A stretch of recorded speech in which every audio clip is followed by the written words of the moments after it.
Hey there, my name is Cole Adams, and you are watching the best college basketball podcast out there that covers the entire sport of college basketball, brackets, bubbles, and bid stealers.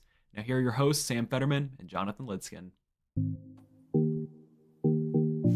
Season 6, Episode 13 of Brackets, Bubbles, and Bid Stealers. I am Sam Fetterman. That is Jonathan Lidskin. Jonathan, third show of the night. Still holding up well?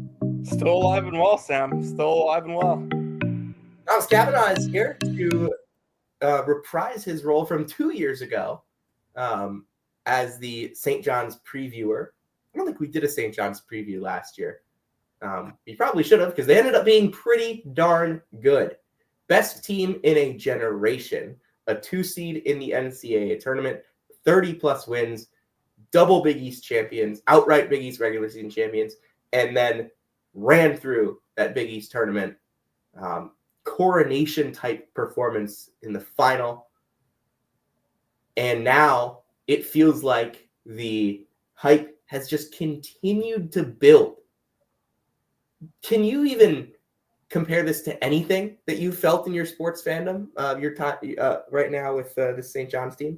I guess, of course you can probably compare it to the Knicks. Obviously they're roommates at the Garden.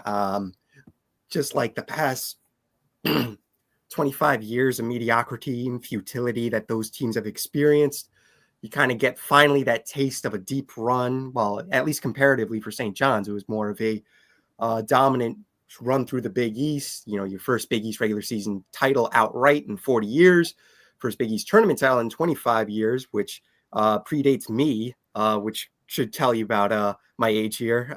But like, I mean, last season the hype was at a fever pitch. The team was on Jimmy Fallon. Even just last night, Rick Pitino was making an appearance on Stephen Colbert. I was just shocked by the amount of media attention and everything that surrounded the team. I remember going to one of the the St. John's fireside chat kind of events that they held, intermittently throughout the season. And one of the hosts was Brandon Tierney, who he works for WFAN here in the city, and he commentates for St. John's basketball. And I remember him telling Zuby Ejiofor and RJ Luis, this was back in December, so this is before like the media hype really took off. He was like, when St. John's is good, the feeling in the city is just unforgettable. And I at the time, I was a little bit doubtful.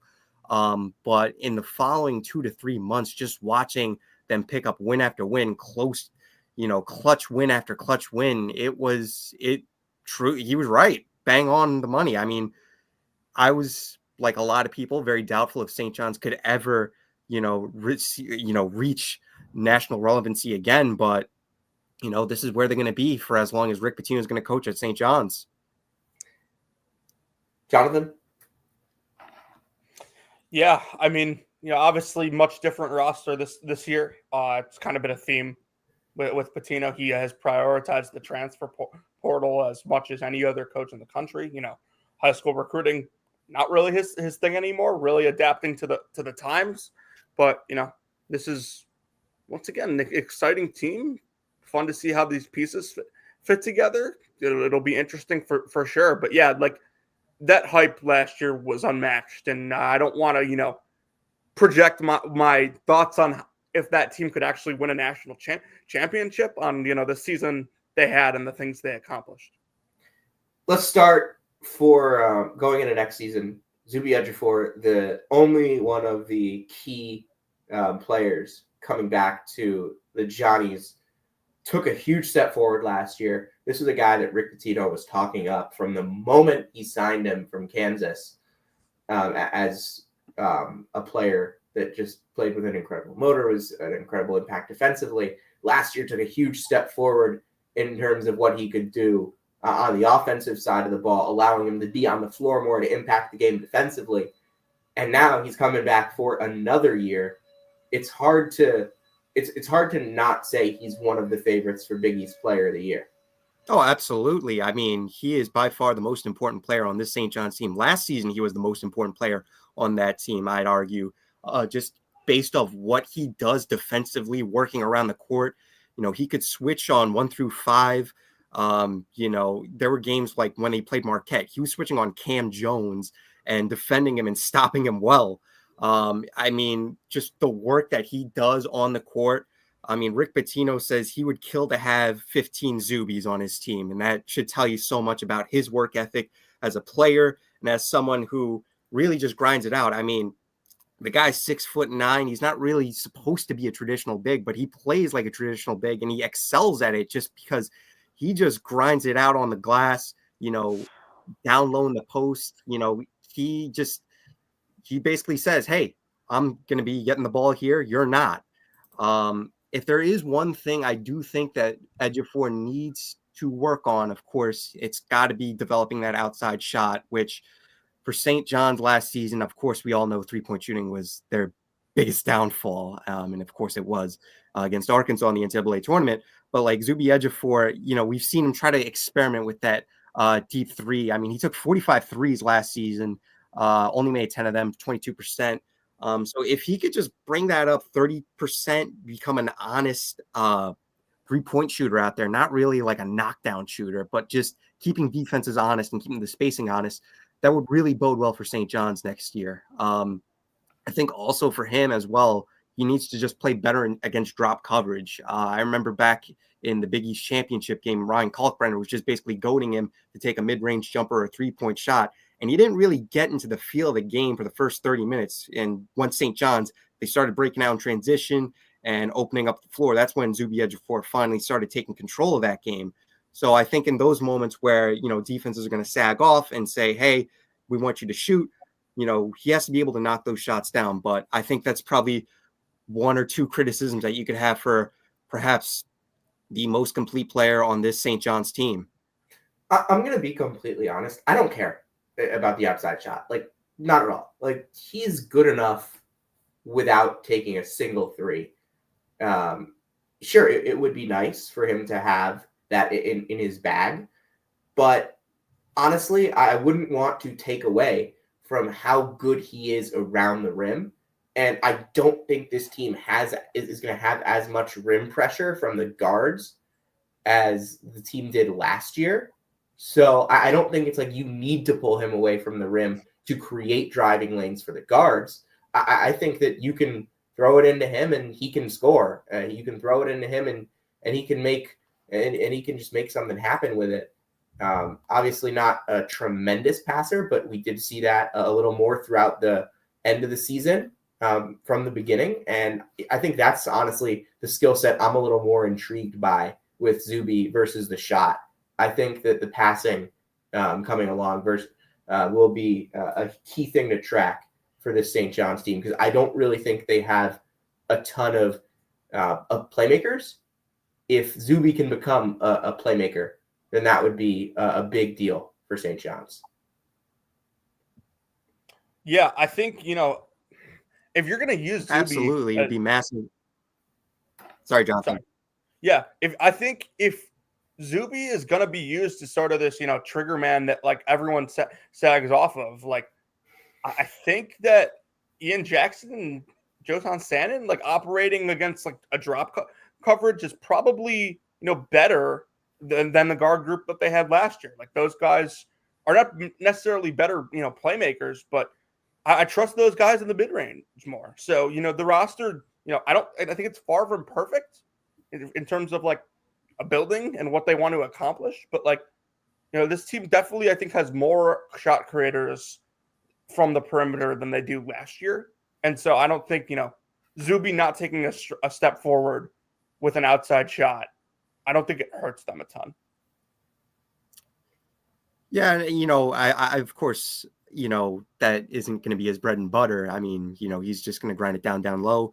But I also think, having Bryce Hopkins in the mix as a true power forward really helps him as well. RJ Luis, he was amazing last year, but I think, he's more suited to play as a 3 instead of a 4. Now that St. John's are going to get a proven 4 who's played in the Big East before. Of course, the only question that, you're going to have about Bryce Hopkins is, of course, health. But when he is healthy, he is one of the best players in the conference, as we've seen. He's just able to grind opponents down, as I mentioned with Zuby again. But he's able to just punish people, driving into the paint or going around defenders.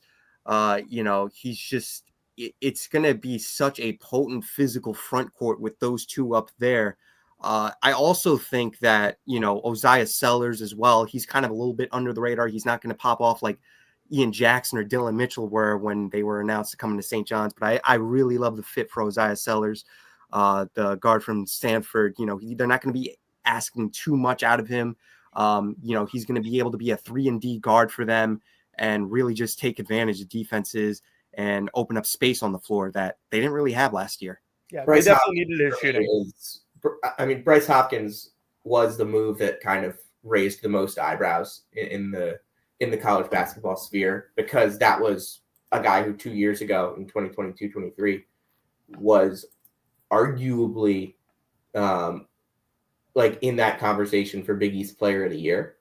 And then he gets hurt midway through the next season, only plays 3 games, and there was a lot of drama around that this past season at Providence. But if he is fully healthy, you're looking at the pinnacle of the power wing archetype in college basketball.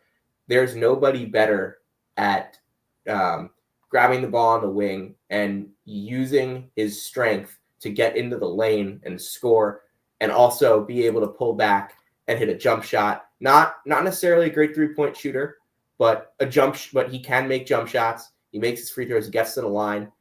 And it's just a body that you don't want to have to, you know how they say like, of like a Derrick Henry type running back, you don't want to have to tackle him 20 times a game. You don't want to have to bump up next to him and guard Bryce Hopkins on 15, 20, 30 different times when he's going to get the basketball. Oh, yeah. Go ahead, sorry, Thomas. No, I cut you off again. I'm sorry.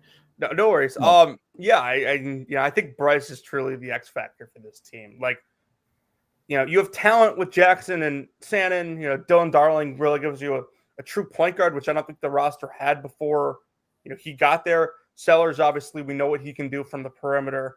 Like Bryce, if he can overcome those injuries and looks like what he was 2 years ago, who knows what this team could end up being ceiling wise. But we don't know how mobile he's going to be, how much juice he still has in that first step. Like, there's just so many question marks surrounding him. But if they can get the Bryce Hopkins that we got two years ago, I think the sky could be the limit.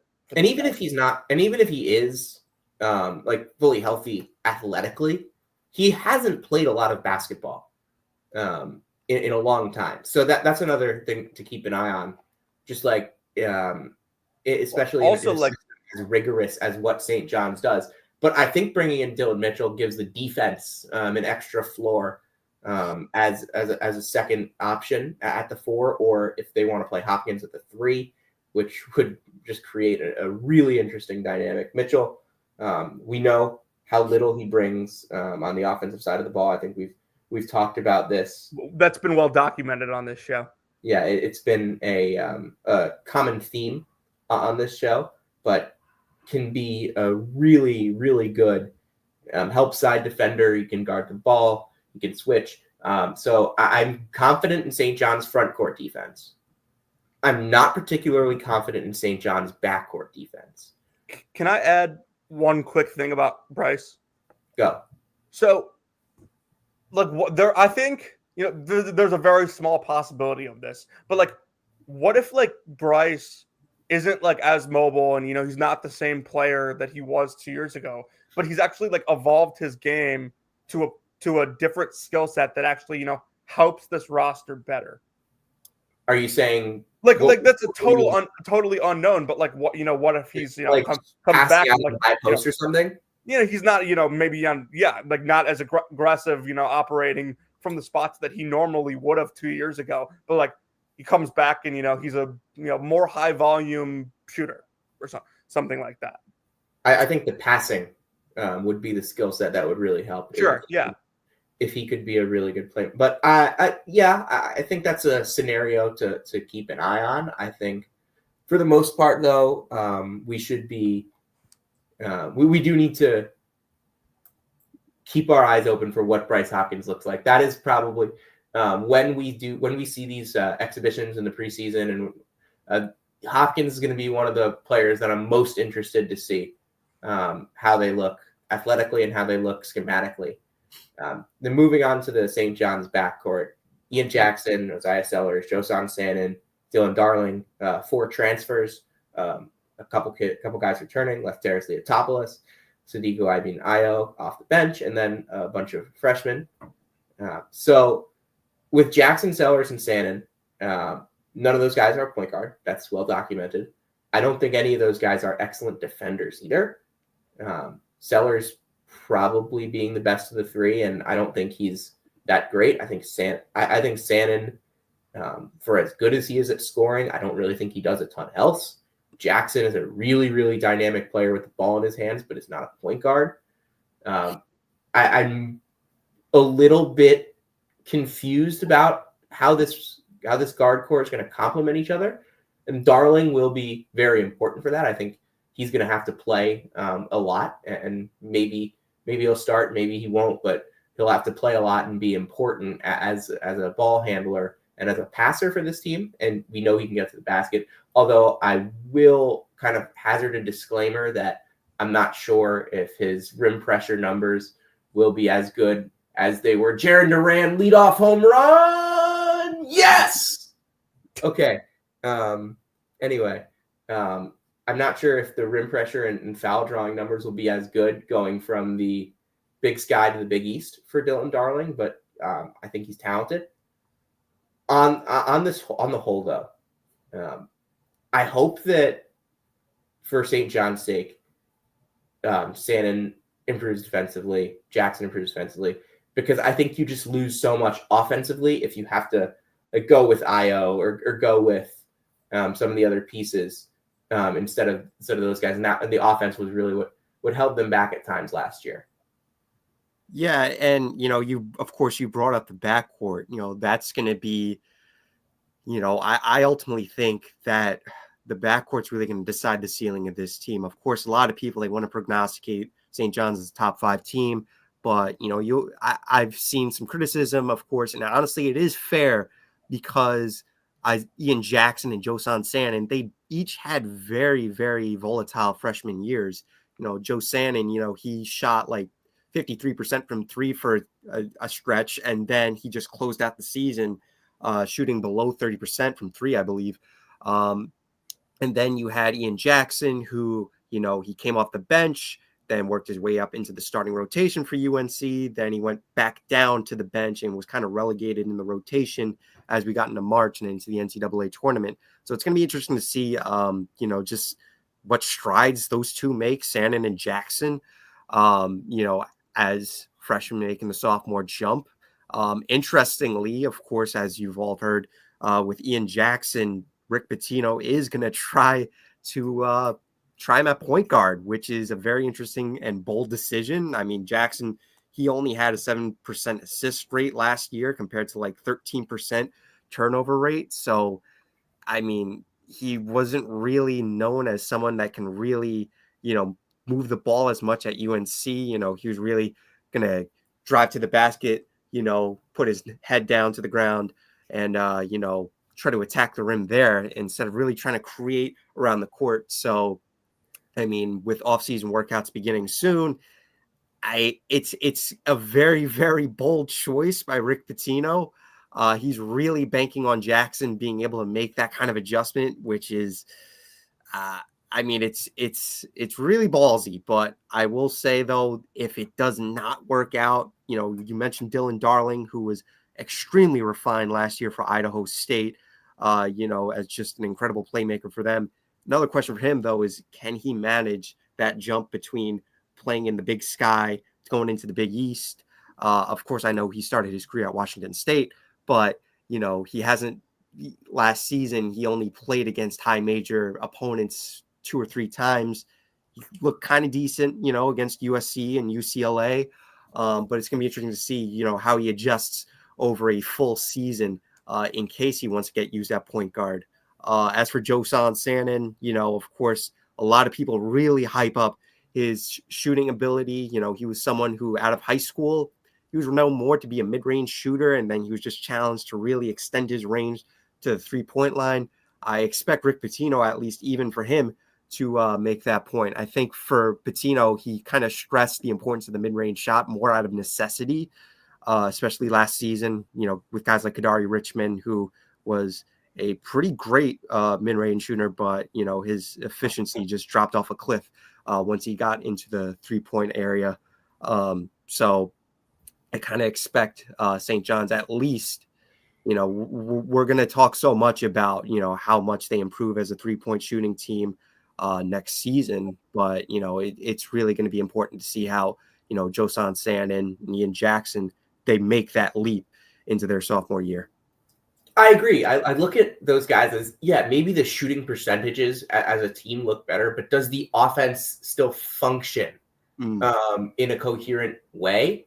And I, at the end of the day, the head coach of this team is Rick Pitino. The answer to that question is almost definitely going to be a resounding yes. So this St. John's team, there's no reason not to believe in this team as a contender at the top of the Big East, as a team that will have potential to make a second weekend, perhaps deeper than that, in the NCAA tournament. Obviously, they fell short of that this past year, but they had every chance to do so. They didn't lose by very much in the second round.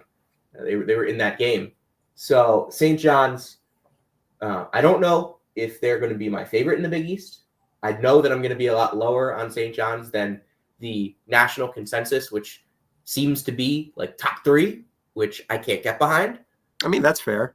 But if you're gonna tell me you don't think this St. John's team is going to work at all, I would hazard a caution to taking that stance. I mean, it's a fair, analysis of saying like St. John's might not be top 3. I mean, you're bringing in so many new players that, it's, of course, there's always going to be running the risk that it doesn't work out for them. I mean, look at Arkansas this year. I mean, of course, they figured it out later on, but I remember back in January where it was just kind of like, is this team really going to work out? Are they really going to put the pieces together here? For St. John's, at least, though, at least we're going to figure out early on, what weaknesses this team has, because their non-conference schedule is an absolute gauntlet this year of SEC teams, just out of the jump. Second game of the season is going to be against Alabama at home. First game of the season is going to be against a darn good Quinnipiac team. Yes, Quinnipiac to open the season as well. But, of course, Alabama at MSG, just imagine the clash of styles there. Nate Oates versus Rick Pitino. And they got to play against Iona. 2 high-tempo teams. Iona, too. The return game as well. Return game. Well, let's hope there's a return game at Hines. Revenge game, actually. Excuse me. But yeah, the Sadiku Ibinayo revenge game. But yeah, my thing about St. John's last year, they had, from May, I knew exactly what they were going to look like. They had a coherent identity from May to March. They didn't break it once.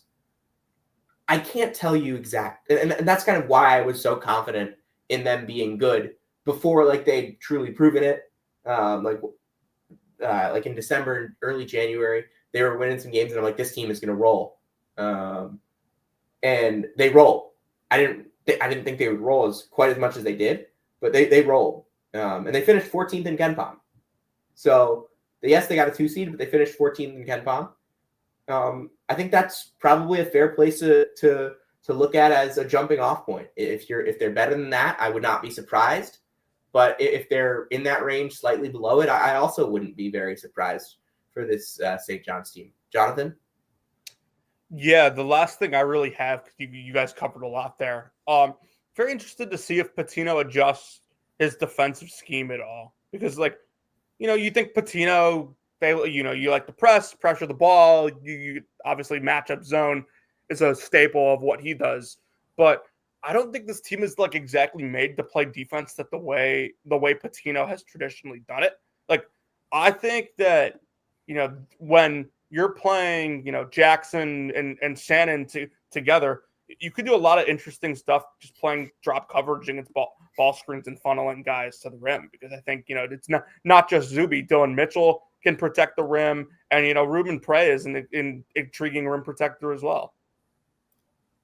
I mean, I'm very high on Ruben Prey, as someone, also making that jump. Of course, he's not going to get as many minutes because, of course, he's going to have Zuby Ejiofor, Dylan Mitchell ahead of him. But, we've seen how he's able to work last season, and, the work that he's been able to put on in the post, and of course, just moving around. Of course, Ruben Prey didn't of course, he isn't the most explosive guy, but he knows where to be on the court. And he knows, how to switch around on defense, and knows this system that Rick Pitino wants to run.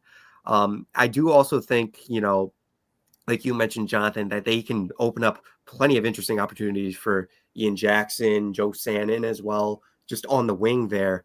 I mean, the lineups that they could throw out there, with those three as well. I also think, interestingly, I know Rick Pitino does not play freshmen often, but Kelvin Ode, I hope I'm pronouncing his name correctly, he is someone who has the tools to at least, pick up some minutes early on, at least try to crack the rotation. As a 6'4" guard, very physical, someone that can really kind of be a point of attack defender as well out there. Of course, I don't expect him to play, even substantial minutes off the bench, or even somewhat limited minutes, but I expect Pitino to at least throw him out there from time to time. And then how could we forget one of the top-rated players in the portal whom they beat out North Carolina for? Dude, I was just about to bring him up. That's like actually that might be the best tweet of the offseason. It's the most disingenuous reporting that I've ever seen. Like, breaking news from NFL insider Jordan Schultz. Like, wait, what? The guy, Jordan Schultz, was the one who broke this, and like, yeah, I thought you were talking. It was very clearly like the Hanji Tamba. It was very clearly that just like copied and pasted. Yeah. I guess Hanji Tamba. That might be a new thing for agents. Start sending highly fabricated information about true commitments to guys who cover different sports, so they can report it and make it sound good. I hope that man has a good season. Yeah, I mean, 6'10" guy. You throw him out there at center in case you need to change a pace. He'll be useful in practice, presumably. Jonathan, want to take us home? Yeah, if you came to hear about Tyler Self and where he's working, you came to the right place. If you came to hear about Fetterman yelling at Jared Duran, you came to the right place. If you came to hear about the latest happenings with Caleb Grill, you came to the right place. This has been Season 6, Episode 13 of Brackets, Bubbles, and Bit Stealers, and we'll see you next time.